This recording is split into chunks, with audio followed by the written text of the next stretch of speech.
Today I just wanted to give you guys a quick hit review of third declension adjectives and what makes them a little bit tricky.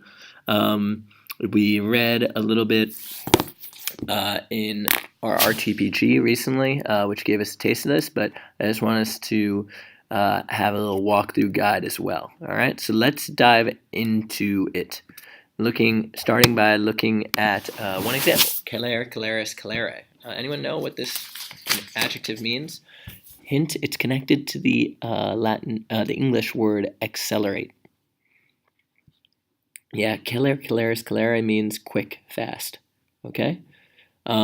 Looking at these forms, look over them and try and think of how they compare to, maybe even write down in your notes, like what a third declension noun might look like in the singular and plural.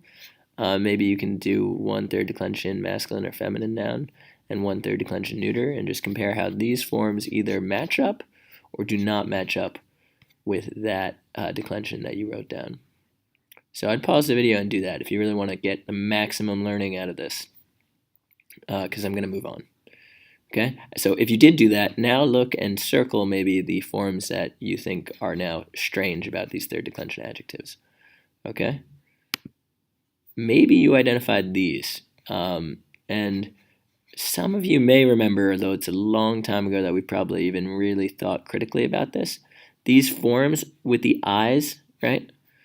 IUM, IUM, IUM. We also saw with words like herbs and kiwis, which we called I stems. So we'd say kiwium or herbium, as opposed to non-third declension nouns, like non-third declension I stem nouns like frater, where this genitive plural would just be fratrum.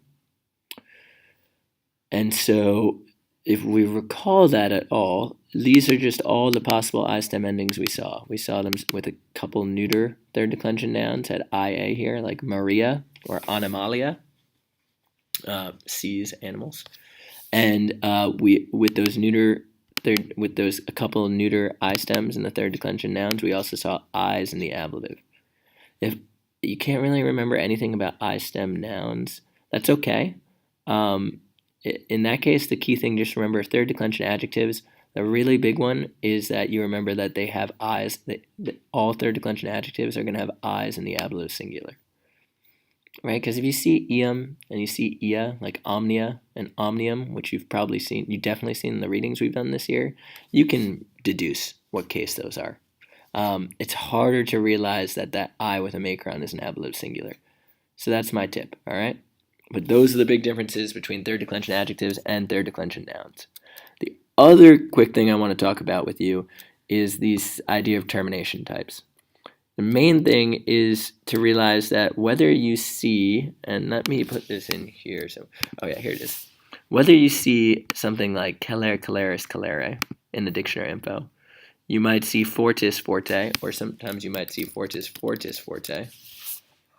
But you frequently will see fortis, forte in the dictionary info. Or you see felix, felicis. All of these three are third declension adjectives. This makes third declension adjectives a little bit harder to recognize than 212 adjectives, right? Because all 212 adjectives had the same formula, us, Third declension adjectives come in three types, though.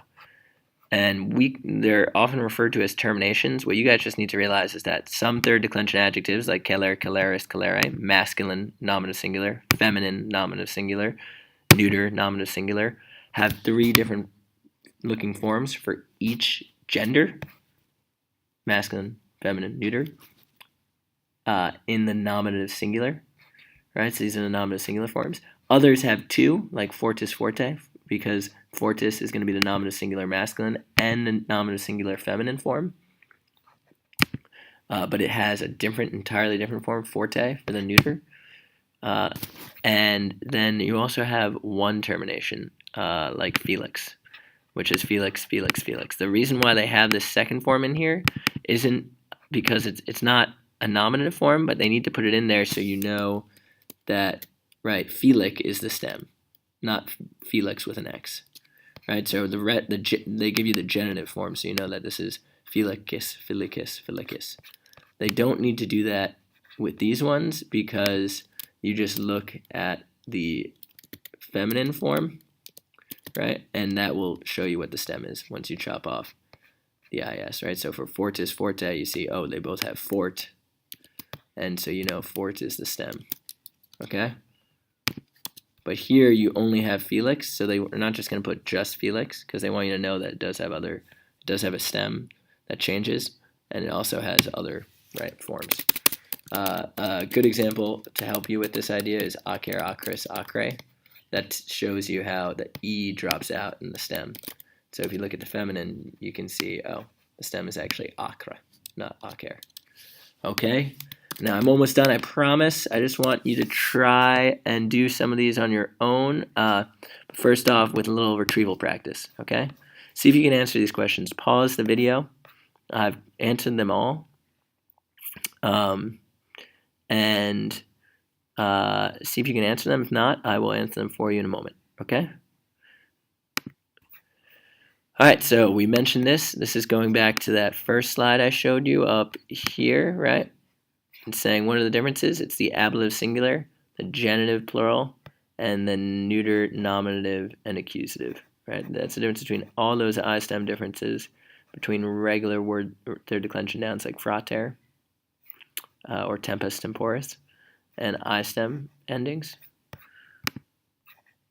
What does the number of terminations of a third declension adjective refer to? Hopefully you realize that that's coming from the previous slide where we talked about how it just refers to the number of nominative endings that an adjective has. Remember, so celer, celeris, celere has 3.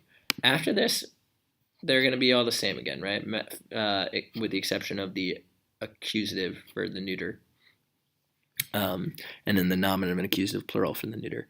So celer, celeris, celere, then all the genitives are going to be celeris, celeris, celeris. Okay, all the datives are going to be celeri, celeri, celeri. Okay. Then what are the nominative neuter? What are the nominative singular endings of the adjective omnis, omne for each gender? Well, you have omnis for the masculine, omnis for the feminine, omne for the neuter, right? Because this first one is going to be masculine, feminine. The second one is the neuter gender. Okay. And finishing up quickly, just oh no. Well, hopefully you didn't see that, and you can pause the video and try and do these on your own. You can also go and just get started on the homework, which is going to give you more practice with this. But this is a good chance I'll walk you through the reasoning behind them if you do want to do this. Here are the answers. Happy boy, nominative singular. So boy, I know, is just puer pueri, so I just slap puer down. Now I say I need to make happy agree with puer in gender, number, and case. Felix.